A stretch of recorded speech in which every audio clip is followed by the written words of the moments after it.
Good morning Telangana. నేను సంగప్ప. పత్రికలు వచ్చిన ముఖ్యమైన వార్త చూసినట్టయితే ఈరోజు అసెంబ్లీలో రైతు సంక్షేమంపై చర్చ ఉంది. రాష్ట్రంలో జరుగుతున్న రైతు ఆత్మహత్యలు ఆపేందుకు ఏం చేయాలి, ప్రభుత్వం తీసుకున్న చర్యలు, దానికి సంబంధించినటువంటి ఆన్సర్ కూడా గవర్నమెంట్ ఇవ్వబోతుంది. దానికి సంబంధించిన వార్తనే ప్రధానంగా ఉంది. తర్వాత నిన్న 2-3 చోట్ల రౌండ్ టేబుల్ సమావేశాలు జరిగాయి. ప్రొఫెసర్ కోదండరామ్ నేతృత్వంలో ఉన్నటువంటి రైతు జేఏసీ నిర్వహించిన రౌండ్ టేబుల్లో ఈ సభలో చర్చ కోసం ప్రజలంతా ఎదురు చూస్తున్నారు. ఆత్మహత్యల నివారణకు ఒక దారి కనుక్కుంటారన్నటువంటి ఆశ ప్రజల్లో ఉంది అన్నటువంటి కామెంట్స్ చేశారు నిన్న. సో చర్చ కోసం ఎట్లా ఉంది అని చూద్దాం.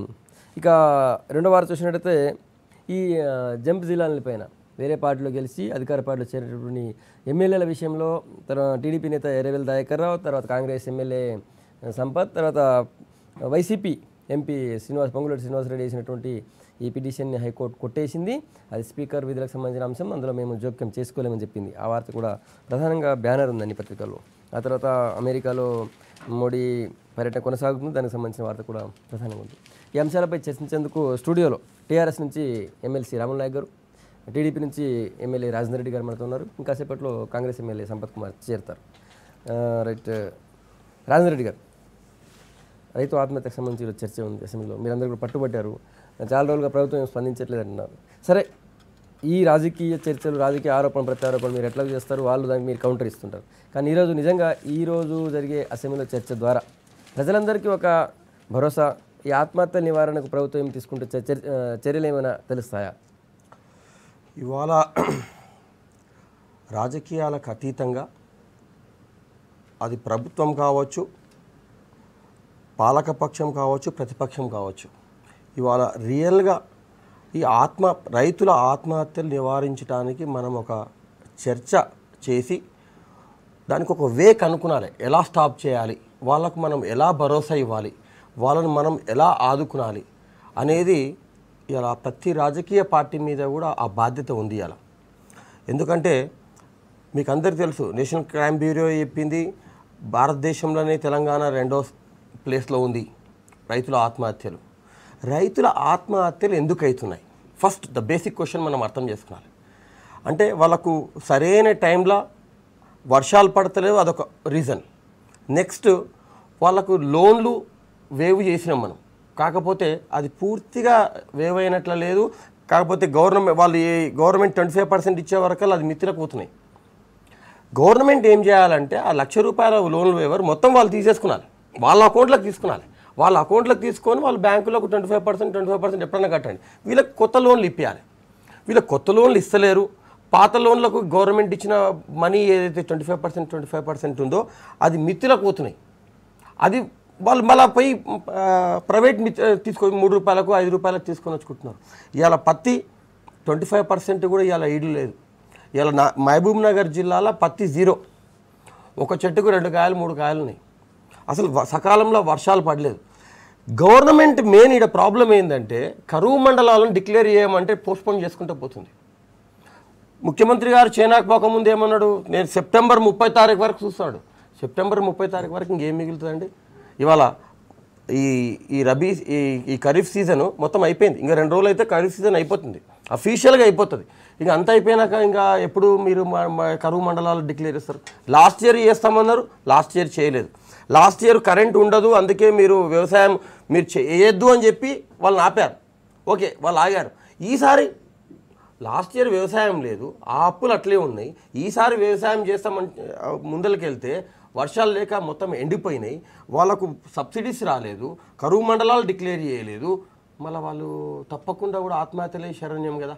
ఆ పరిస్థితికి ఎంత ఘోరంగా ఉందంటే మీరు పత్రికల్లో చూస్తున్నారు. గత 20 రోజుల నుంచి ఎవ్రీ డే 10 నుంచి 12 మంది చనిపోతున్నారండి. ఈ గత 15 రోజులనే దాదాపు 200 మంది రైతులు చచ్చిపోయారు. ఎంత మనకు సిగ్గుచేటు మనకి అలా ఈ ప్రజాస్వామ్యంలో అంటే, పల్లెటూరులో చచ్చిపోతే ఎవడు మా గోస ఇంటలేడని చెప్పి అసెంబ్లీకి కూతవేటు దూరంలో వచ్చి ఒక ఆయన రాజేంద్ర రెడ్డి గారు అసెంబ్లీ వేదిక నుంచి ఇప్పుడు లక్షలాది మంది చూస్తున్నటువంటి ఈ వేదిక నుంచి రైతుకు ధైర్యం చెప్పండి. ఆయనకు ఆత్మహత్యనే శరణ్యం అన్నటువంటి వర్డ్స్ వాడకండి దయచేసి. ఎందుకంటే ఈ చర్చ చేయడం చాలా బాధాకరం. చర్చనే చేయకూడదు అనుకుంటా. చర్చ తర్వాత ఇట్లాంటి డిస్కషన్ కూడా ఉండకూడదు. మనం అందరం కలిసి రైతుకు ఆదుకునాలే, అతనికి ఒక భరోసా కల్పించాలి, మేమున్నాము అని చెప్పాలి. కానీ మీరు ఆయన కష్టాలన్నీ ఏకరు పెడుతూ ఆయనకు ఆత్మహత్యని శరణం అంటున్నారు. దయచేసి అది దాన్ని మనం బలహీన మనసు దాన్ని మనము అవాయిడ్ చేయడానికి మనం వాళ్ళకు ఏం చేయాలి, ఏమి ఇవ్వాలి అనేది ఏం సూచన చేస్తారు? నేను అదే అడుగుతాను. మీ టీడీపీ ప్రధాని ప్రతిపక్షంగా మీరు ఏం డిమాండ్ చేస్తారు గవర్నమెంట్ నుంచి? ఈరోజు ఏ విషయం కావాలి మీరు ఒత్తిడి చేస్తారు? వాళ్ళకు ఇమ్మీడియట్గా మనము కరువు మండలాల్లో డిక్లేర్ చేసి వాళ్ళకి ఇన్పుట్ సబ్సిడీస్ ఇవ్వాలి. నెక్స్ట్ మళ్ళీ వాళ్ళని ఏంది పంటలు వేసుకోవడానికి ఎలా తయారు చేయాలో చేయాలి. ఇప్పుడు వాటర్ ఈసారి కూడా వర్షాలు పడలే, దానికి ప్రత్యామ్నాయం ఏంది? పశువులకు గ్రాసం ఏంది? పశుగ్రాసం ఇప్పుడు చాలా ఇంపార్టెంట్ వాళ్ళకి, దానికి ఏంది? ఇప్పుడు తాగడానికి కూడా నీళ్ళు లేవు, దానికి నెక్స్ట్ మనం ఎట్ట చేయాలి? అయినాక ఇన్సూరెన్స్ లాస్ట్ టైం 32 లక్షల మందికి మనం లోన్లు ఇస్తే ప్రభుత్వం ఏం చేసిందంటే ఇన్సూరెన్స్ దాన్ని కట్ చేసింది, ఓన్లీ 1.5 లక్షల మందికే కట్ చేసింది, మిగిలిన వారికి ఇన్సూరెన్స్ రాలే. ఇంకొక విషయం ఇక్కడ అందరు సెంట్రల్ గవర్నమెంట్ కూడా ఆలోచించాల్సింది ఏంటంటే, ఒక స్కూటర్ కొనుక్కుంటే మనం స్కూటర్కి ఇన్సూరెన్స్ చేస్తాం, ఒక పర్సనల్ పాలసీ తీసుకుంటే దానికి మనం ఇన్సూరెన్స్ తీసుకుంటాం. కానీ రైతుది ఎట్లా అయిందంటే రైతు యాజ్ ఎ యూనిట్ తీసుకుంటలేరు, మండలం యాజ్ ఎ యూనిట్ తీసుకుంటారు. మండలం మొత్తం క్రాప్ పోతే మాత్రమే దానికి ఇన్సూరెన్స్ ఇస్తామంటారు. అది చాలా తప్పు. ఆల్రెడీ అసెంబ్లీలో మీరు తీర్మానం చేసి పంపించినట్టున్నారు కదా? అది ఇంకా తీర్మానం చేసి పంపేయలేదండి, తీర్మానం చేయాలని చెప్పాము. కంపల్సరీ అట్లా చేస్తే ఏమవుతుంది, ఆదుకున్న వాళ్ళమైతే. ఇంకోటి రైతులకు కూడా మేము చేతులెత్తి మొక్కి చెప్పేది ఏంటంటే, ఇవాళనే అయిపోలే లైఫ్, ధైర్యంగా ఉండండి. మీరు ధైర్యంగా ఉండండి, మనం కష్టపడదాం, కష్టాలు అనేది అందరికి వస్తాయి, అందులో రైతన్నకు ఇంకా ఎక్కువ కష్టాలు వస్తాయి, మేమంతా మీ ఎంట ఉంటాం.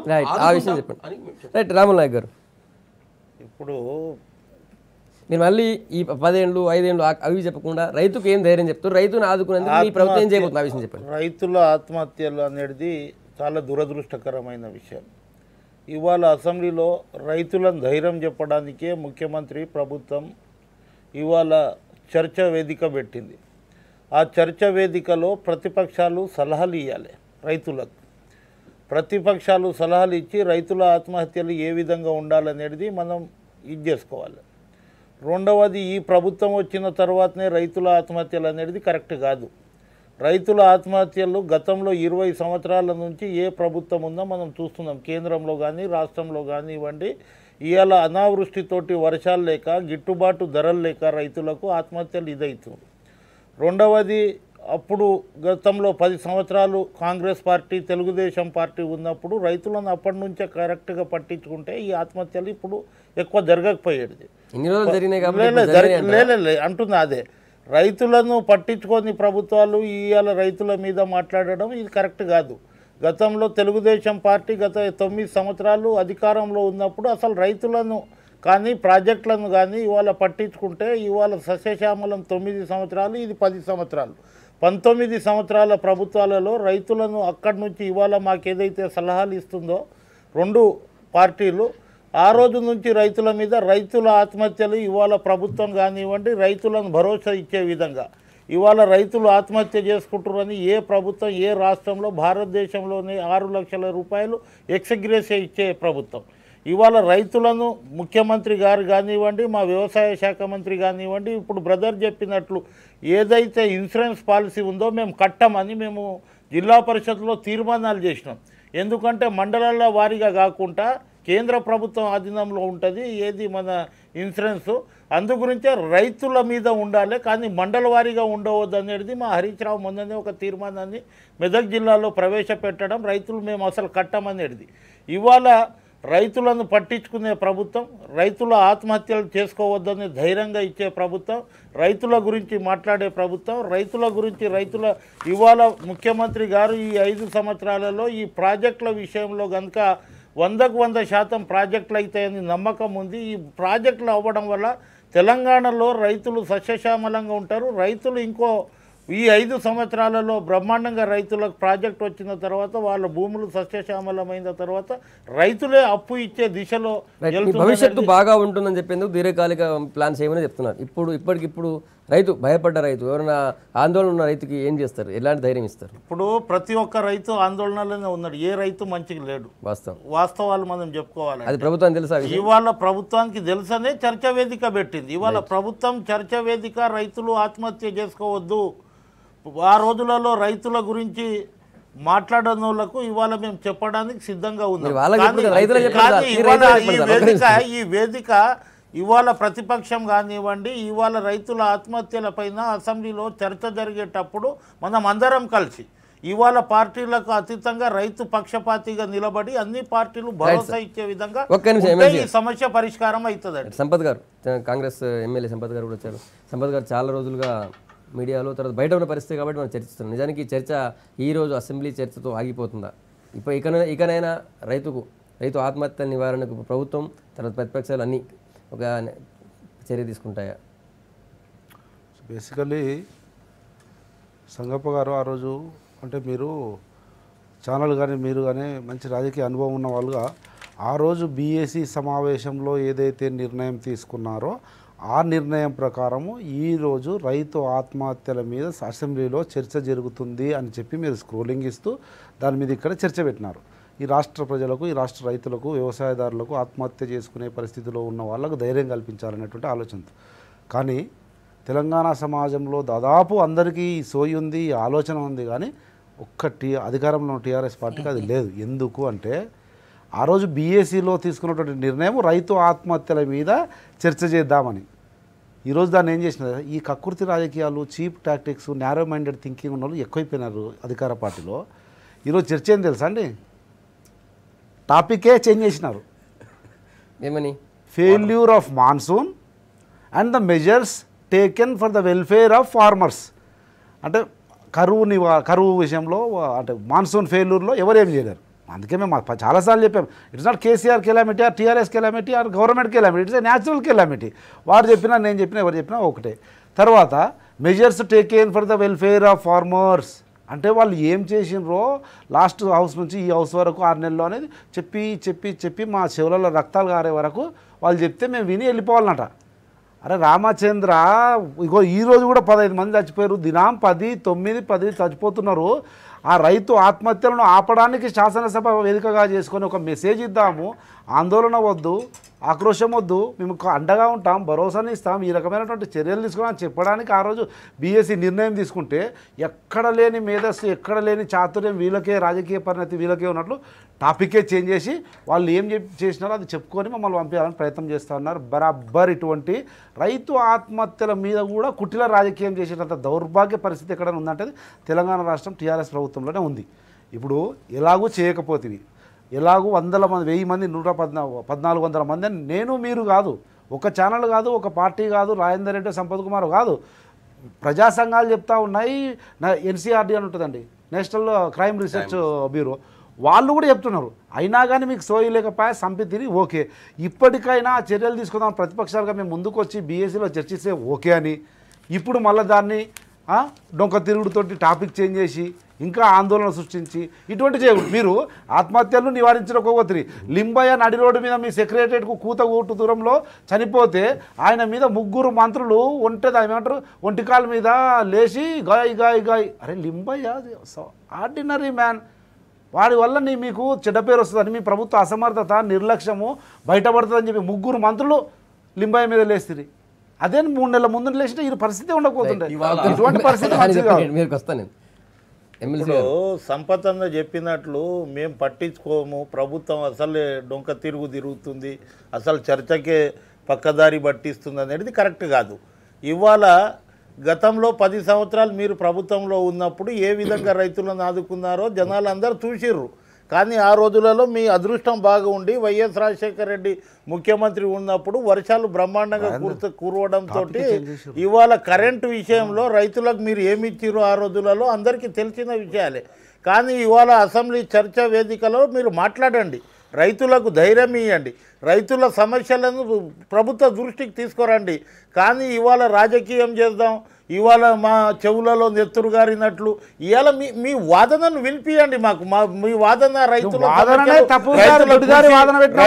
ఆత్మహత్య చేసుకోవద్దని భరోసా ఇవ్వండి. ఇవాళ ఈ ప్రభుత్వం పనిచేసే ప్రభుత్వం, ఇవాళ ఈ ప్రభుత్వం రైతులను పట్టించుకునే ప్రభుత్వం. ఇవాళ ఎక్స్గ్రేషియా కానివ్వండి, రైతులకు ఇన్పుట్ సబ్సిడీ కానివ్వండి, రైతులకు వడగండ్ల వానలు పడితే ఆ రోజులలో ఆ ప్రభుత్వాలు ఏం చేసినాయి అనేది గిట్ట ఒకసారి సంగప్ప గారు మీకు అర్థమైంది లేదు. వీళ్ళు ఇలా ఏం చర్చ చేయాలనుకున్నారో ఇప్పుడు సంపత్ గారు చెప్పినట్ల రైతులకు ఎలా భరోసా ఇవ్వాలి, రైతులకు ఎలా మనం ఆదుకునాలి, వాళ్ళకు మనం ఏం చేస్తామని చెప్పరు, ఇలా ధైర్యం చెప్పరు. వాళ్ళు ఇవాళ చర్చ చేసేది రేపు మీరు మార్నింగ్ మళ్ళీ మీరు చూడండి టీవీలో మేము వస్తాగినా మీరు మీకు అడుగుతాను మళ్ళీ. ఇవాళ వాళ్ళు చెప్పేది ఏందయ్యా అంటే మా సార్ చెప్పినాడు, మా మిత్రుడు చెప్పినట్ల గత సంవత్సరాలు ఏం చేసి గత ప్రభుత్వాల గురించే మాట్లాడతారు కానీ మేమేం చేస్తున్నామని మాట్లాడరు. వాళ్ళు ఎదురుదాడి తిరుగుతారు కానీ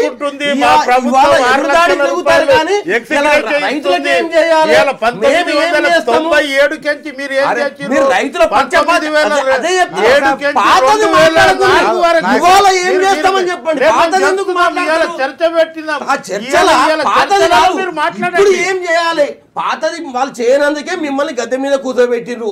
మీరు ఏం చేస్తారు, ఎట్లా ఆదుకుంటారు? 6 లక్షల రూపాయలు ఇస్తామని చెప్పి చచ్చిపోయిన వాళ్ళకి ఏమో ఇప్పటి చచ్చిపోవడం మేము ఇస్తామంటారు. ఇదా అండి ఇది? వీళ్ళు రైతుల పక్షపాత, వీళ్ళు రైతుల పక్షపాతాన్ని మాట్లాడతారు. 6 లక్షల రూపాయలు 19వ తారీఖు నుంచి ఇస్తారంట చచ్చిపోయిన వాళ్ళకు, అంతకన్నా ముందు ఒకటి నాయక్ సాబు కానీ రాష్ట్ర ప్రభుత్వానికి కానీ తెలియాల్సింది ఏంటంటే పాత 10 సంవత్సరాలు కాంగ్రెస్, 9 సంవత్సరాలు టీడీపీ, 19 సంవత్సరాలు మీ చరిత్ర మీరు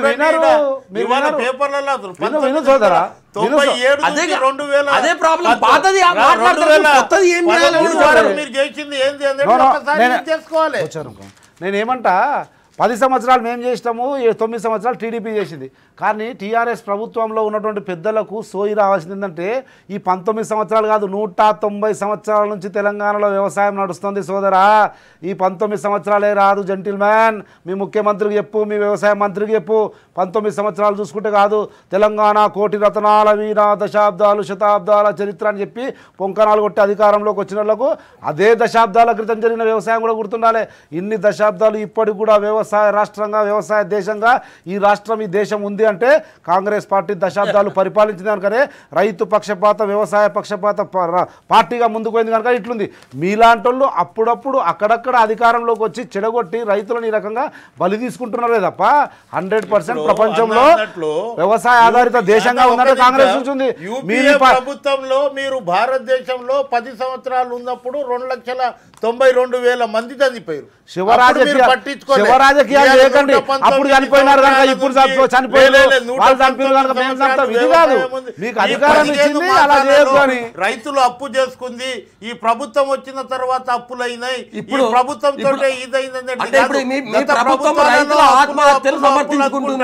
లేదా గత ప్రభుత్వాలు రైతుల ఆత్మహత్యలు సమర్థించుకుంటుందా? ఇప్పుడు మీ ప్రభుత్వం రైతుల ఆత్మహత్యలు సమర్థించుకుంటుందా? చచ్చిపోతారు ఇంతే అని మీరు సమర్థించుకుంటున్నారా చెప్పండి. ఒక నిమిషం, ఆ రోజు 10 మంది చచ్చిపోయారు కాంగ్రెస్ లో, వేస్ట్ కాంగ్రెస్, మేము 20 మందిని చంపినాం అని చూపించుకోవాలనుకున్నారా? 40 కావాలనుకుంటారా? అదే చెప్తున్నాము. ఏ ప్రభుత్వమైనా ఆత్మహత్యలకు ప్రోత్సహించేది ఏ ప్రభుత్వం ఉండదు. రేపు వాళ్ళు ఉన్నా, ఇంకోళ్ళు ఉన్నా రైతులకు భరోసా ఇవ్వాలి. ఆ రోజులలో రైతులు వ్యవసాయమే దండుగా అన్న ప్రభుత్వం సెప్టెంబర్ వరకు కొన్ని వర్షాలు పడ్డాయి.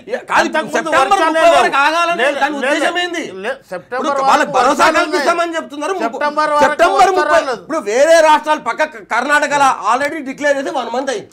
ఇలా మీరు 30 తారీఖు వరకు ఎందుకు ఇచ్చేస్తున్నారు? ఎందుకంటే మీరు ఢిల్లీలో చూపించుకురాలే మాది ధనిక రాష్ట్రం లేదని చూపించుకున్నా. రైతులు చచ్చిపోయినా పర్వాలేదు కానీ మేము గంభీరం మిత్రుడు తెలవాలి.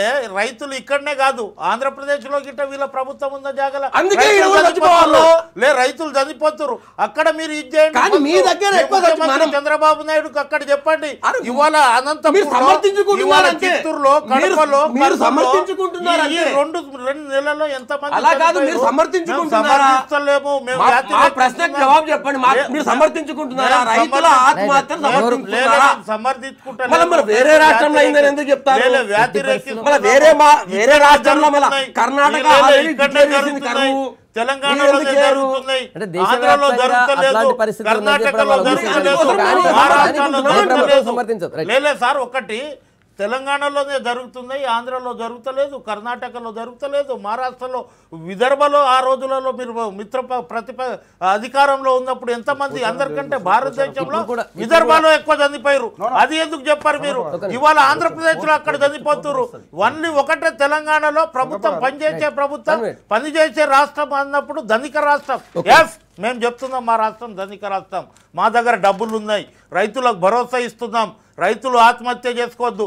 రైతులే కాదు, రైతులకు 6 లక్షల రూపాయలు మాత్రం ఎవరిచ్చారండి? ఇంతకు ముందు మీరు 6 లక్షలు కాదు, రైతులు ఆత్మహత్య చేసుకుంటే రైతులు మాత్రం ముఖ్యమంత్రి రైతులు దేనికి చైనా పోయడానికేనా? ధనిక రాష్ట్రం దేనికి? ధనిక రాష్ట్రం దేనికి? మీరు జీవులు కొనుక్కోవడానికా? ధనిక రాష్ట్రం దేనికి? మీరు గొడ్డెమ్మలు ఆడటానికా? ఎందుకండి? ఏంటి ధనిక రాష్ట్రం? ఒక 70 కోట్ల రూపాయలు పెడితే ఇప్పుడు చనిపోయిన 1400 మందికి ఒక్కొక్కరికి 5 లక్షలు 6 లక్షలు ఇవ్వచ్చు. దానికి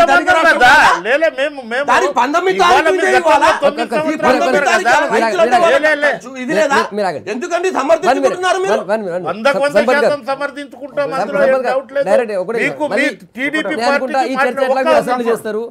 ప్రభుత్వానికి ఏం సూచిస్తారు, ఏం డిమాండ్ చేస్తారు వాళ్ళ రైతుకు ధైర్యం ఇవ్వడానికి? అన్నట్లు మ్యాక్సప్ అన్నట్లు ఆ రోజు జరిగినాయి, ఈ రోజు జరిగినాయి, రేపు 2019లో మేము అధికారంలోకి వస్తాం, దాని తర్వాత జరుగుతాయి, అనుమానం లేదు, జరుగుతాయి. కానీ దాన్ని నివారించడానికి తీసుకోవాల్సినటువంటి చర్యలు ఏవైతే ఉంటాయో ఆ చర్యలు తీసుకునే యంత్రాంగం అనేది అధికారంలో ఉన్నటువంటి వాళ్ళ దగ్గర ఉంటుంది. వ్యవసాయ శాఖ కానీ, ఇరిగేషన్ శాఖ కానీ, రెవెన్యూ శాఖ కానీ ఈ అంచనాలు వేసి, అందుకని మీకు ఆ బాధ్యత ఉంది, మీకు ఓట్లు వేసినారు, ఆ యంత్రాంగం మీ దగ్గర ఉంది కనుక మీరు నివారించలేకపోయినారు. 4 నెలల క్రితము ఈరోజు ఆలోచిస్తున్నటువంటి ఆలోచన కానీ, సోయి కానీ, ఈ ప్రభుత్వం కానీ, ముఖ్యమంత్రి కానీ, వ్యవసాయ మంత్రి కానీ ఉంటే అది జరగకపోయేది కనుక మీరు దాంట్లో విఫలమైనారు అంటారు. మేము కూడా పరిపాలించినాం, ఈ రాష్ట్రాన్ని పరిపాలించబోతున్నాం, కానీ ఆ యంత్రాంగాన్ని ఉపయోగించుకోలేదు. మీ ప్రాధాన్యాల్లో వ్యవసాయం అనేది లీస్ట్ ప్రిఫరెన్స్డ్ ప్రాధాన్యంగా ఉంది. మీకు వాటర్ గ్రిడ్లు కావాలి, మిషన్ కాకతీయలు కావాలి, ఇరిగేషన్ ప్రాజెక్టులు కావాలి, కాంట్రాక్టర్లు కావాలి. ఆ ఇరిగేషన్ ప్రాజెక్టులో పెండింగ్ను పూర్తి చేయాలనే సోయి వద్దు, కానీ కొత్త వాటికి కొత్త కాంట్రాక్టులు తస్మదీలు అడ్జస్ట్ కావాలనేదే ఉంది తప్ప రైతులు వ్యవసాయాధారిత రాష్ట్రం అనే సోయి లేకపోవడం వల్ల మీరు అడ్మినిస్ట్రేషన్లో విఫలం కావడం వల్ల ఈ జరిగినాయని అంటున్నాం. దాంట్లో భాగంగా ఈరోజు భరోసా ఇవ్వాల్సిన అవసరం. మీరైనా మేమైనా శాసనసభలో కానీ మీరు సంగప్పగా, మీరు V6గా కూడా ప్రయత్నం చేస్తూ ఉన్నారు. అటువంటి పరిస్థితుల్లో అందరం కూడా బాధ్యతగా ముందుకు పోయే సమయంలో మీరు అడ్డదారులు, కుంటి సాకులు చేసి చర్చనే మీరు ఏదో సర్ప్రైజ్ నీవు ఒక్కరోజు ఈరోజు బొగ మండుతున్నారే టీఆర్ఎస్ మంత్రులందరూ. 3-4 నెలల నుంచి ఒక్క మంత్రి ఒక్కరోజు వ్యవసాయం గురించి మాట్లాడిన పాపాన పోయినా 1300 రైతులు చనిపోతే ఒక్కరిని పరామర్శించినట్లున్నా ఈరోజు ప్రతిపక్షాలుగా మాకు మాట్లాడే అవకాశం ఉండకపోతుండే. అది చేయలేదు కనుకనే, విఫలమైనారు కనుకనే ఈ ఆత్మహత్యల పరంపర నిరాఘాటంగా కొనసాగుతుంది కనుకనే యావత్ తెలంగాణ వ్యవసాయదారులు గోడాడుతూ ఉన్నారు కనుకనే అది పూర్తిగా ఈ ప్రభుత్వ వైఫల్యమని అన్ని పక్షాల నుంచి విమర్శలు వస్తున్న సందర్భంలో కూడా మీరు కళ్ళు తెరవకపోతే, నిద్రమత్తులో నుంచి బయటికి రాకపోతే ప్రమాదం సుమా అని హెచ్చరిస్తా ఉన్నాం. ప్రభుత్వంపై ఏం ఒత్తిడి చేస్తారో చెప్పట్లేదు, ఎట్లాంటి ఏం చేయమంటారు ప్రభుత్వం? ఒకటండి సంగప్ప గారు, prevention is better than cure అంటారు కదా. చనిపోయిన తర్వాత 6 లక్షలు ఇస్తామా, ఏమి ఇస్తామా, that is different matter. Okay, అది కూడా చేద్దాం. మీరున్నప్పుడు మేము చనిపోయినాం కాదనము, మావి కూడా తప్పులు ఉండవచ్చు కాదనం. రైతుల విషయంలో రాజకీయాలు చేయకుండా మంచి ఉదార హృదయంతో పోవాల్సిన, అసలు అలా జరగకుండా ఉండడానికి ఇంగ్రీడియంట్స్ ఏవైతే బిఫోర్ కమిటింగ్ సూసైడ్ ఏదైతే జరగాల్సిన లోన్ వేవింగ్ ఉందండి. మీరు గందరగోళం చేస్తారు కదా. నేను ఎంబీఏ అండి, ఎంబీఏలో ఫైనాన్షియల్ పాలసీ గురించి చాలా డీసెంట్గా ఉంటుంది. నేను పర్ఫెక్ట్ ఇద్దాను.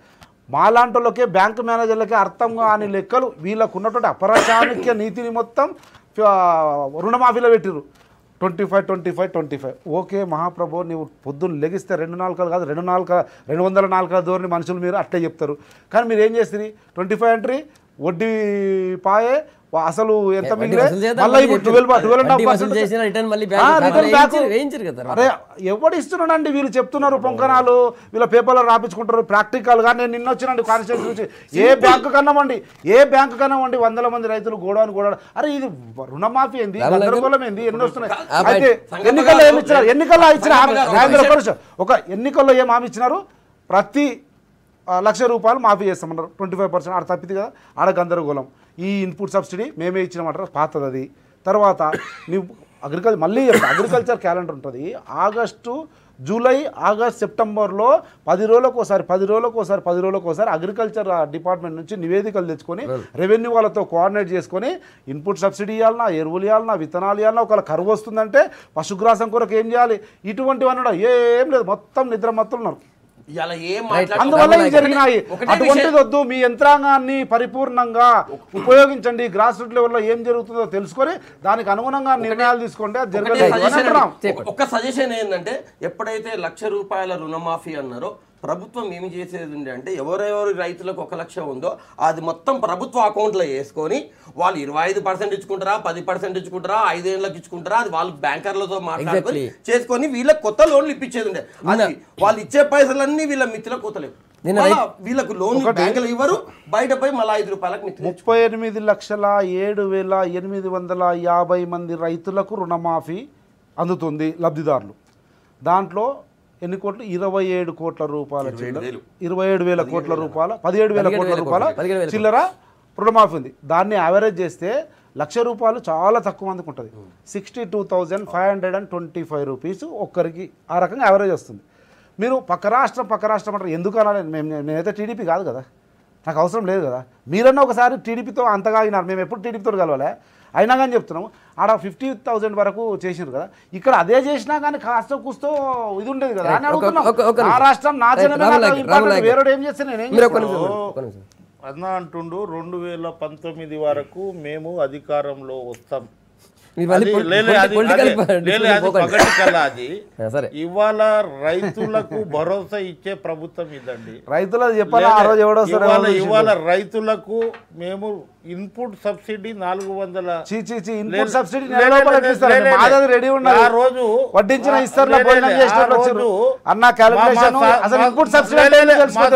సభ్యులు ఆ రోజు కిరణ్ కుమార్ రెడ్డి ఉంటే ఇన్పుట్ సబ్సిడీ ఇవ్వండి రైతులు ఇది అవుతుర్రు అనేది చెప్తే 400 కోట్ల రూపాయలను ఇచ్చిన ప్రభుత్వం ఇది. ఇవాళ చెరువులు మిషన్ కాకతీయ, ఇవాళ రైతులు చెరువులు దవ్వుతే రైతులకు సస్యశ్యామలం ఉంటుందనే ఉద్దేశంతో చేయడం జరుగుతుంది. కమిషన్ కాకతీయ అని అంటే ఈ రోజు మంచిగా చర్చ వేదిక ఉంది, అసెంబ్లీలో మీ యొక్క వాదనను ఇది చేయండి, ప్రభుత్వానికి సలహా ఇవ్వండి.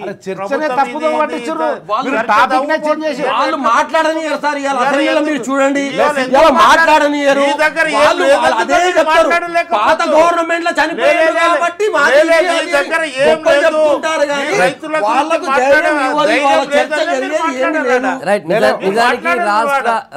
రాష్ట్రంలో రైతులందరూ కూడా ఎదురు చూస్తున్నారు, మాకేం చెప్తారని చెప్పి చూద్దాం. మరి ఇలాంటి చర్చ చేస్తారు, అక్కడ కూడా నిర్మాణాత్మక చర్చకి ఏమో సూచనలు సలహాలు ఇస్తారు మీరు గవర్నమెంట్. తర్వాత గవర్నమెంట్ వాళ్ళని ఆదుకునేందుకు ఆత్మహత్య నివారణకి ఏం చర్యలు తీసుకుంటారో చూద్దాము.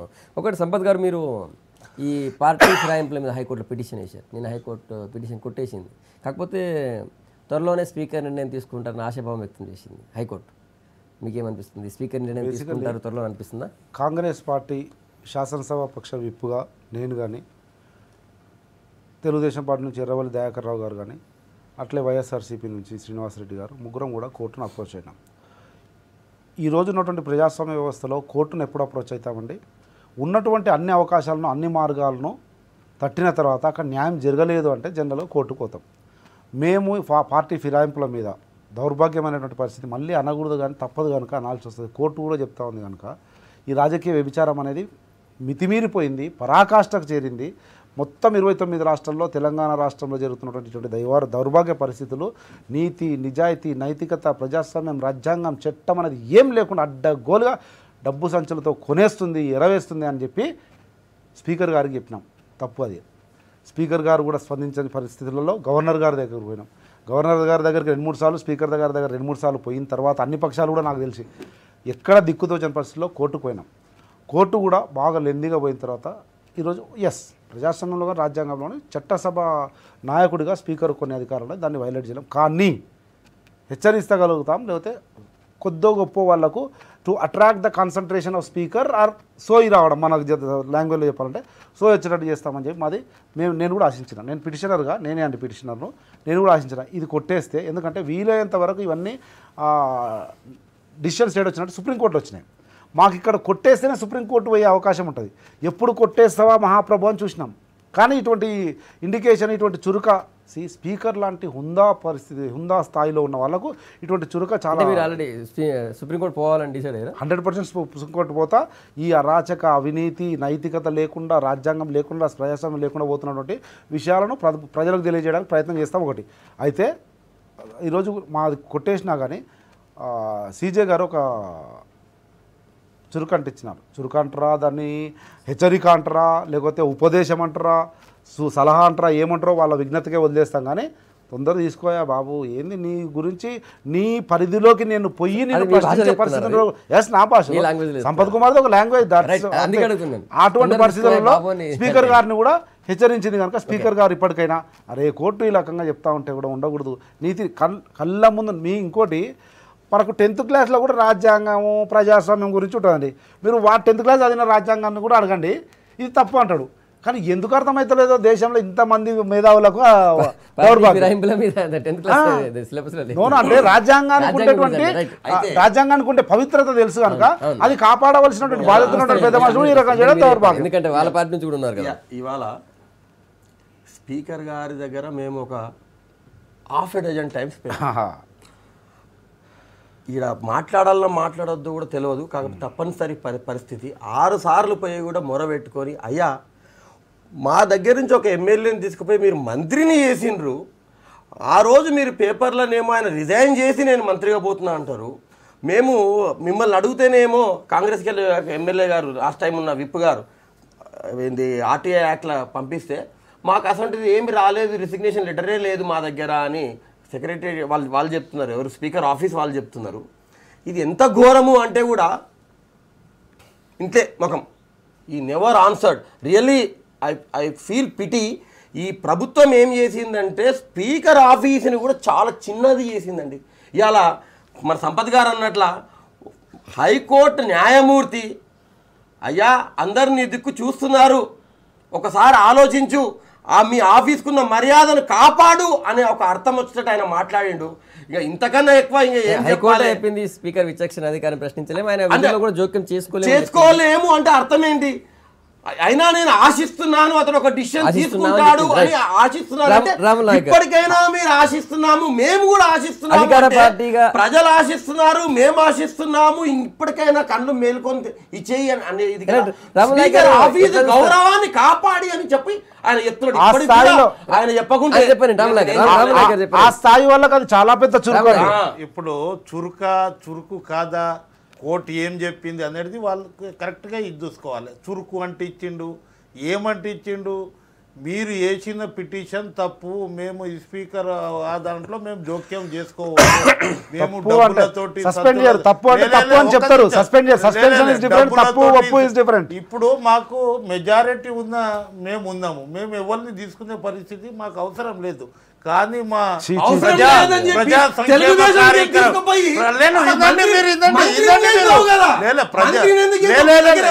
అదే ఇందండి అదే ఇందండి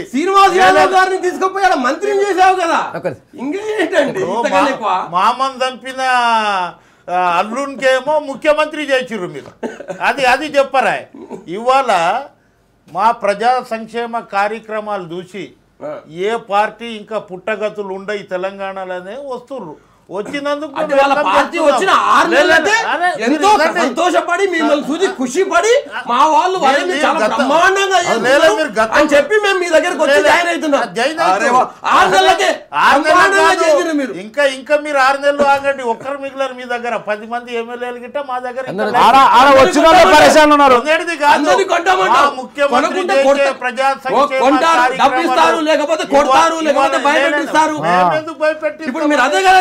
ఏమవసరం మీరు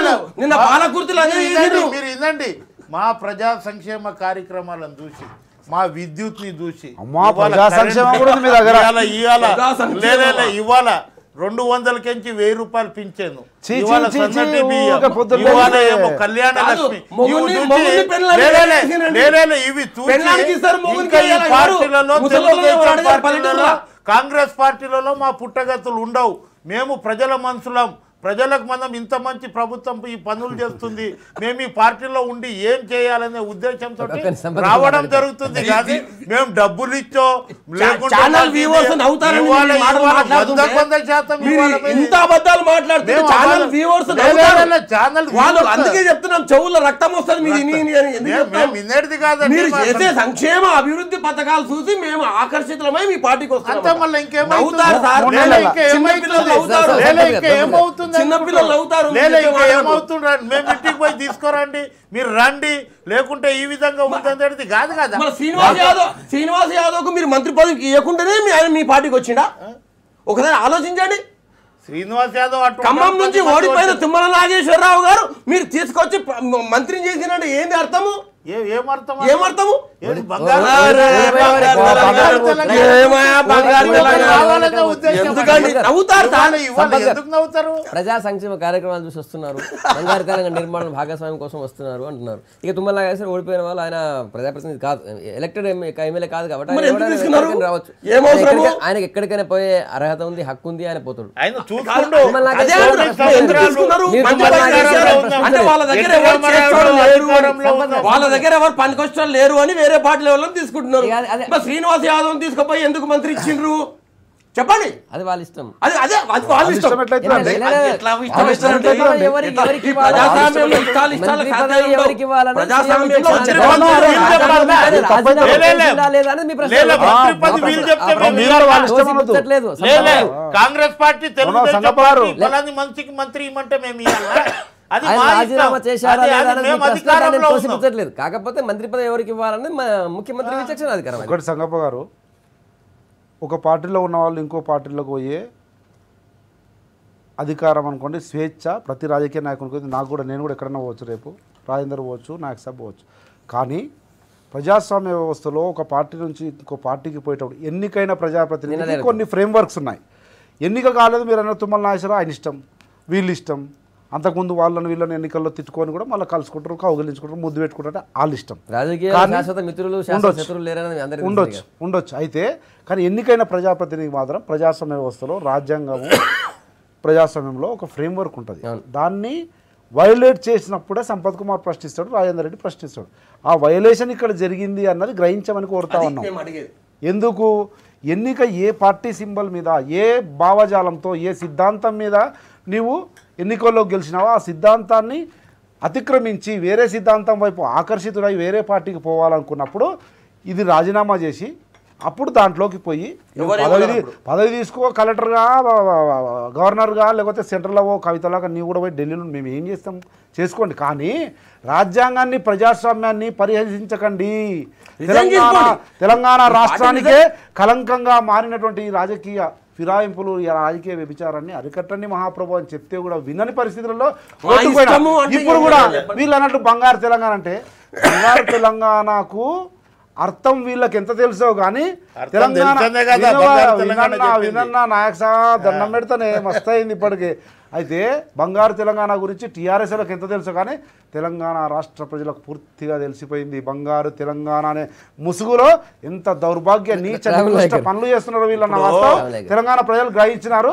త్వరలోనే సరైన సమయంలో సరైన విధంగా బుద్ధి చెప్తారు. కూడా సంగప్ప గారు మేము కూడా తీసుకున్నాం, మేము పార్టీలకు వేరే వాళ్ళని తీసుకున్నాం, రేపు మేము కూడా తీసుకోవచ్చు 2009లో అధికారం మేము.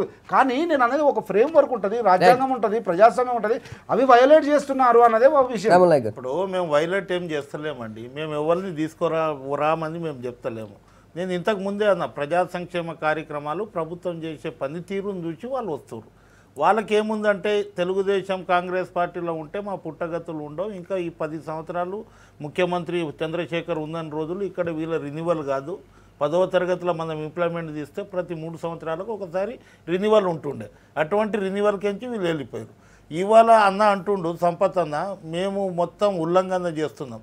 2014లో ఇదే వైఎస్ రాజశేఖర్ రెడ్డి, మా అదృష్టం తెలంగాణ ప్రజల అదృష్టం, వైఎస్ రాజశేఖర్ 2004లో వైఎస్ రాజశేఖర్ రెడ్డి మా పార్టీని ఏ విధంగా చీల్చాలనేది కుట్ర ఎంత జరిగిందో మా తెలంగాణ ప్రజల అదృష్టం పాపం ఆయన లేరు కానీ ఆయన నాయక్ సాబ్ గురించి మనం చరిత్ర తెలుసుకో.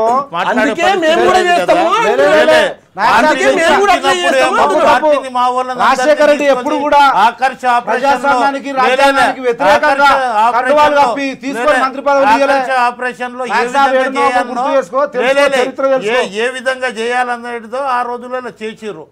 తెలంగాణ ప్రజల అదృష్టం పాపం జరిగింది. ఇవాళ మాకు రాష్ట్రం వచ్చింది. ఇవాళ బంగారు తెలంగాణ ఏ విధంగా కావాలి. 2004లో మీరు మంత్రులైన సార్, రెండు పార్టీలు కలిసి ఎలక్షన్ కు పోయినాయి, మంత్రులైన మీరు నాయక్ సాబ్ ఒకటి మీరు తెలుసుకోవాల్సింది, ఆ రోజు రాజశేఖర రెడ్డి గారు కాంగ్రెస్ పార్టీలోకి టీఆర్ఎస్ తీసుకుని ఎవరు తీసుకున్నా ఇంత ప్రజాస్వామ్యానికి, చట్టానికి, న్యాయానికి, నైతికతకు, రాజ్యాంగానికి విరుద్ధంగా తీసుకోలేదు.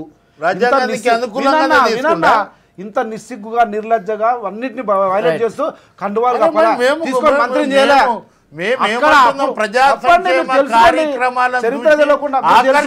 వస్తున్నారు.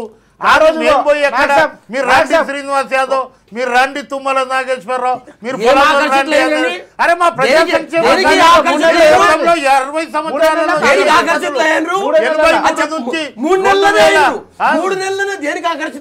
అరే మా సంక్షేమ కార్యక్రమాలను 250 రూపాయలు పింఛన్ ఖాతాలో ఉంది. ఎక్కడికెంచి తీసుకొస్తామన్న 200కెంచి 1000 రూపాయలు ఎప్పుడన్నా కళ్ళలో అనుకుర్రా? ఎప్పుడన్నా ఎస్సీ ఎస్టీ పిల్లలకు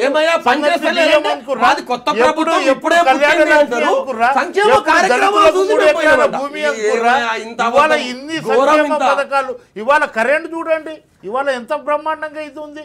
ఆ దానికి ఆకర్షితులై వాళ్ళు వస్తున్నారు తప్ప మేము పోయి ఏదో డబ్బుల సంతులు మాకు అవసరం లేదండి. ఇంకా రేపు ఇంకా అనేక పార్టీలు మా దగ్గర లైన్ క్యూ కట్టిర్రు. సంపత్ గారు ఫైనల్ చెప్పండి, మీరు మళ్ళీ స్పీకర్ని కలుస్తారా లేకపోతే నెక్స్ట్ మీ కార్యాచరణ? ఇప్పుడు 9:30 దారుగా నిన్ననే ఆర్డర్ వచ్చింది. అందరం కూడా మా సీనియర్ నాయకులందరూ కూడా ఒక పనుల మీద నియోజకవర్గం ఇప్పుడు 9:30కే మేము కోఆర్డినేషన్ కమిటీ మీటింగ్ పెట్టుకున్నాం. పెద్దలందరం కలిసి ఒక నిర్ణయం తీసుకొని తప్పకుండా ఇది ఒక కాంగ్రెస్ పార్టీయే కాదు, మన రాష్ట్ర ఔన్నత్యం దిగజారుతున్న సందర్భంలో, రాజ్యాంగము ప్రజాస్వామ్యము పరిహసించబడే సమయంలో అన్ని పార్టీలు కలిసినా సరే తెలంగాణ రాజకీయ వ్యవస్థకు ఉన్నటువంటి హుందాతనాన్ని పెంచవలసినటువంటి అవసరం ఉంది. దానికి అందరం కలిసి ఒక నిర్ణయానికి వచ్చి ఇటువంటివి ఇంకొకసారి జరగకుండా, ఇటువంటి చేసే దుర్మార్గులు అటువంటి సాహసం మళ్ళీ చేయకుండా కనువిప్పగలిగేటట్లు చేసే ప్రయత్నం మాత్రం తప్పకుండా చేస్తాం. దాంట్లో భాగంగానే ఈరోజు శాసనసభను కూడా వాడుకుంటాం వీలైనంత వరకు. ఇటు రైతు ఆత్మహత్యల విషయంలో కానీ, ఫిరాయింపుల విషయంలో కానీ, శాసనసభలో కానీ, శాసనసభ వెలుపలో కానీ, ఈరోజు హైకోర్టు ఇచ్చినప్పుడు దాని మీద సుప్రీంకోర్టుకు పోయి కానీ ఇంకెక్కడ మీరు మొన్న చూడండి, గవర్నర్ గారి సెక్రటరీ కూడా చీఫ్ సెక్రటరీకి లెటర్ రాసినారండి. ఈ పార్టీ ఫిరాయించినటువంటి శ్రీనివాస్ యాదవ్ మంత్రి పదవులు కొలుస్తాం చాలా ఆరోపణలు వస్తూ ఉన్నాయి. దాని look in to the matter అని పోయినాయి. ఇన్ని వస్తుంటే కూడా సంగప్ప గారు ఎందుకు కొట్టేసింది అన్న? హైకోర్టు ఎందుకు కొట్టేసింది?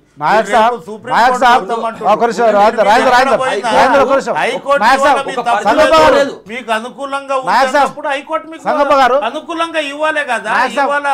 మీరు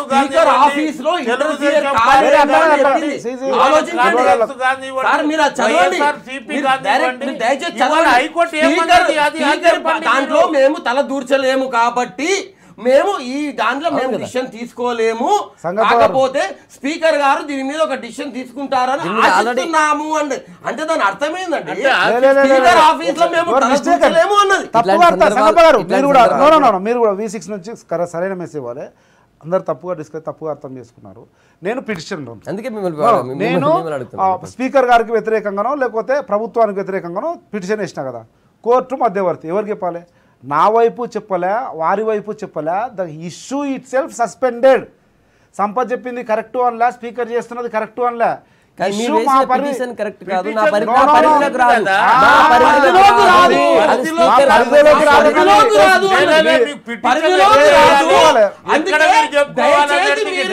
మీరు ఒక యాక్షన్ దాని మీద తీసుకుంటారు అని ఆశిస్తున్నాము అన్నది అర్థమైంది. ఒకసారి ఆలోచించండి. ఇప్పటికి ఇట్లాంటి సందర్భాలు చాలా వచ్చినాయి. కొట్టేయడం వేరు, సస్పెండ్ చేయడం వేరు. నాది తప్పు అన్నారా వాళ్ళ తప్పు కాదు, అది తెలుసుకోవాలి. లీగల్ గా శ్రీనివాసరెడ్డి చేసిన పిటిషన్ Thank హైకోర్టు you. ఏం Thank చెప్పిందో you. ఇవాళ పేపర్లో వచ్చింది అది లీగల్ గా ఉన్నటువంటి టెక్నికల్ సుప్రీం కోర్టు సరే, ఇప్పటికీ ఇది చాలా సార్లు లెజిస్లేచర్ పెద్దదా లేకపోతే జ్యుడిషియరీ అనే దాని మీద చాలా సార్లు ఇట్లాంటి సందర్భాలు వచ్చినాయి. స్పీకర్ పరిధిలోకి అయితే కోర్టు ఇప్పటిదాకా వచ్చిన సందర్భాలు చాలా తక్కువ ఉన్నాయి. నాకు తెలిసి లేవు. President of India, prime minister of India, home minister of India అందరూ కూడా గవర్నర్ లెటర్ రాసిండ్రు. ఏమయ్యా మాకు ఇన్ని కంప్లైంట్ వస్తున్నాయి, ఇది మీ పరిధిలో కదా, మీరు ఏమైనా గవర్నర్ action కూడా తీసుకున్నారా? దానికి గవర్నరు అరే మాకు ఇన్ని లెటర్లు వస్తున్నాయి, letter ఇది ఆ letter presentation పంపించారు. వస్తుంది, ఆ అందుకోసము letter CS దీని మీద పంపించారు. మీరు ఏం యాక్షన్ letter ని తీసుకుంటున్నారో CS లెటర్ రాశారు. Look into అంతకన్నా the ఎక్కువ matter. ఇంకేం మరి? ఒకటి. ఇంతమంది Thank you. కూర్చుతుంటే కూడా Thank మేము you. Thank కదలము you. మెదలము Thank మేము you. ఇంతే. ఒక నిమిషం. ఇన్ని రోజులు జరిగినటువంటి పార్టీ ఫిరాయింపుల పరంపరలో ప్రజాస్వామ్యము, రాజ్యాంగము కూలి చేయబడ్డది అనేది నిరూపితమైంది. ఈ రోజు స్పీకర్ నిర్ణయం తీసుకోకపోతే స్పీకర్ హుందాతనాన్ని కూడా ఈ ప్రభుత్వం కూనీ చేస్తున్నట్లు టోటల్ ఇదే హుందాతనానికే, Thank you, స్పీకర్ మర్యాద గౌరవానికే భంగం సంపత్ వాటిల్లుతుంది. కుమార్ గారు గుడ్ మార్నింగ్ తెలంగాణ అభిప్రాయాలు చెప్పేందుకు రేపు మార్నింగ్ మళ్ళీ ఇదే టైం కలుద్దాం. Stay tuned.